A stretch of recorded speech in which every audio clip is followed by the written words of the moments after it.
a articulação desta noção de conhecimento em termos austríacos, mas tudo o que vamos ver em termos dessa noção de conhecimento em termos austríacos parte desta distinção. Outra distinção importante é entre conhecimento formal, podemos também chamar de conhecimento explícito. O que é o conhecimento formal ou explícito? É conhecimento que eu consigo formalizar para transmitir. É aquilo que eu consigo escrever num livro, quem ler o livro consegue perceber. É aquilo que eu consigo, numa palestra, explicar e as pessoas que ouvirem a palestra podem compreender. E conhecimento tácito ou implícito. E o ponto importante, muitas vezes, o conhecimento tácito é definido como conhecimento que o próprio sabe, mas que não consegue transmitir.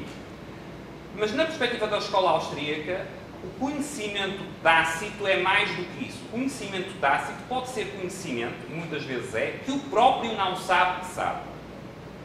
Okay? Portanto, agora sem querer parecer o Donald Rumsfeld, mas conhecimento tácito tem a ver com coisas que podemos saber que sabemos, mas que não conseguimos transmitir que sabemos de forma a que outros as possam saber, mas também inclui coisas que nem nós próprios estamos conscientes que sabemos.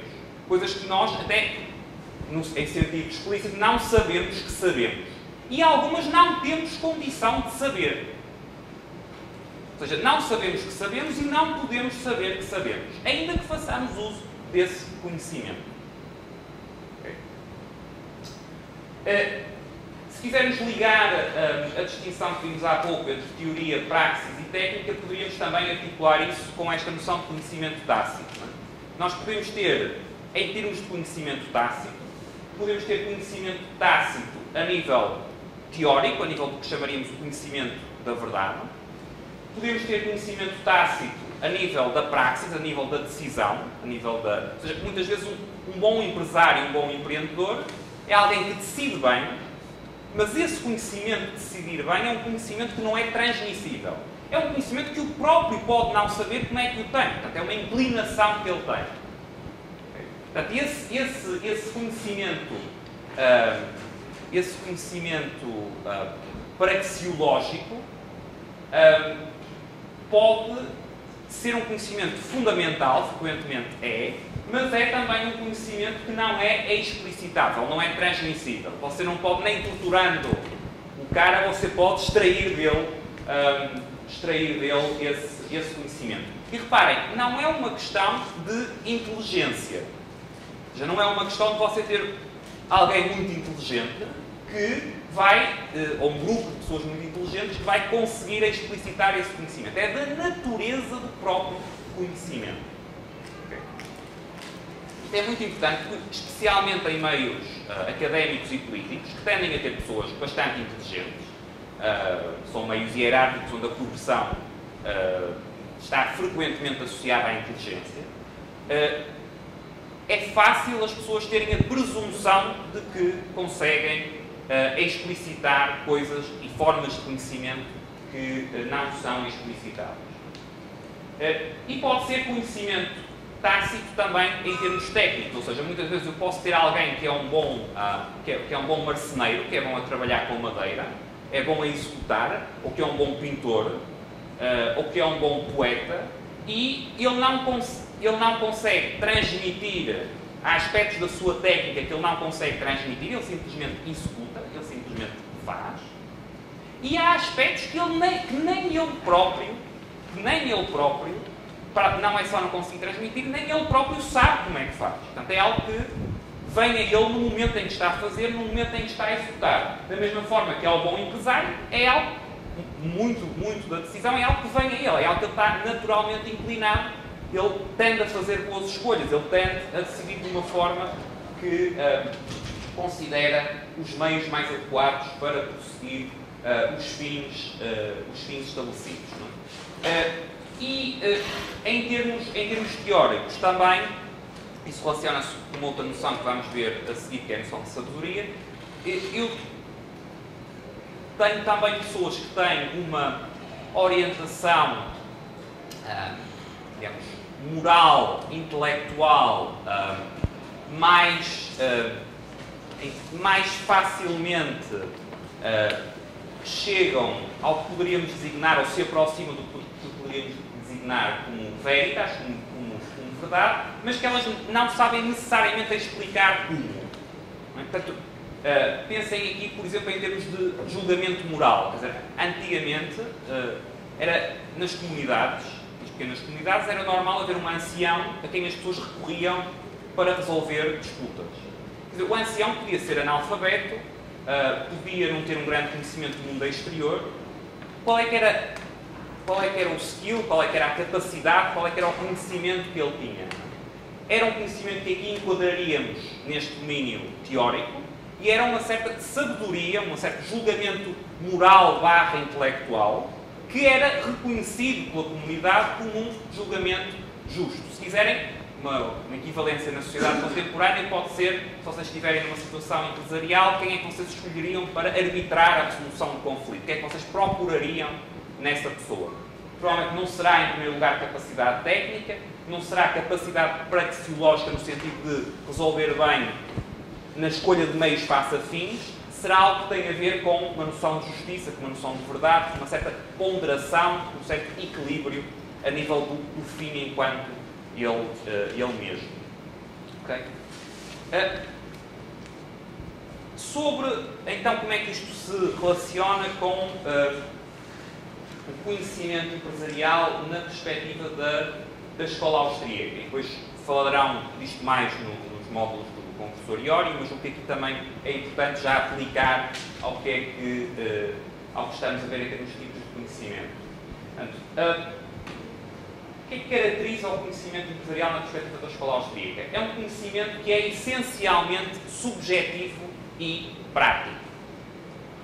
É um conhecimento que está no indivíduo, que está subjetivamente no indivíduo e que é prático. Isso implica também que é um conhecimento em larga medida não formalizado. Ou seja, você não tem nenhum modelo neoclássico de decisão microeconómica ou empresarial que capture ou que possa aspirar a capturar o essencial do conhecimento incluído, que constitui a função empresarial. Depois, é também um conhecimento em larga medida exclusivo e disperso. Um exemplo que costumo dar é, imaginem uma vendedora de bananas, analfabeta, que trabalha habitualmente tem uma banca num determinado mercado. Essa senhora, embora analfabeta, embora possa ter muito pouco conhecimento do mundo exterior, tem um conjunto de conhecimento que é exclusivo sobre preferências das pessoas que vão lá comprar, sobre as melhores alturas para comprar bananas, sobre como é que elas devem ser expostas para aquele público.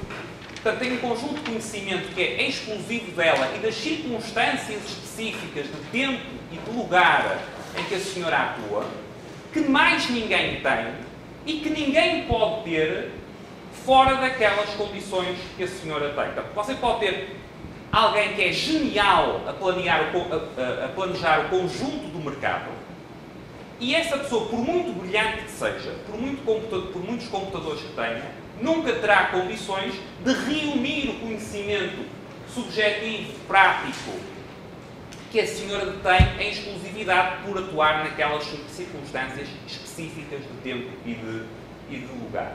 Okay? E depois é um conhecimento também necessariamente, desta exclusividade resulta que é um conhecimento também necessariamente disperso. Ou seja, se todos temos conhecimento exclusivo, então todo o conhecimento relevante estará disperso pelo conjunto da sociedade. E então o problema torna-se, aqui em termos de conhecimento a nível social, não eu produzir conhecimento, ou melhor, não eu produzir informação ou agregar informação, mas como fazer uso de todo este conhecimento disperso, exclusivo, que não é passível de ser agregado. Okay? Depois, e na linha do que já vimos sobre o conhecimento tácito, é o conhecimento na função empresarial austríaca, é também, em larga medida, um conhecimento tácito e não articulado. O que eu estava falando há pouco, o empresário, há uma parte das decisões que ele consegue explicar porque as toma e como as toma, mas há uma parte muito substancial que ele não consegue sequer articular porque o faz. Okay? E o arte empresarial austríaco é, isto aqui numa perspectiva um pouco mais hayekiana, mas o arte empresarial austríaco é essencialmente um ato de criação e transmissão simultânea de conhecimento. Okay? Não é um ato, o essencial do ato empresarial não é organizar recursos. Okay? Porque a organização pode, em princípio, ser replicada por um bom planejador. Agora, todo este mecanismo de criação e transmissão simultânea de conhecimento é algo que só pode ser feito por um mecanismo impessoal e descentralizado. Depois falaremos até, desenvolveremos mais à frente. Okay?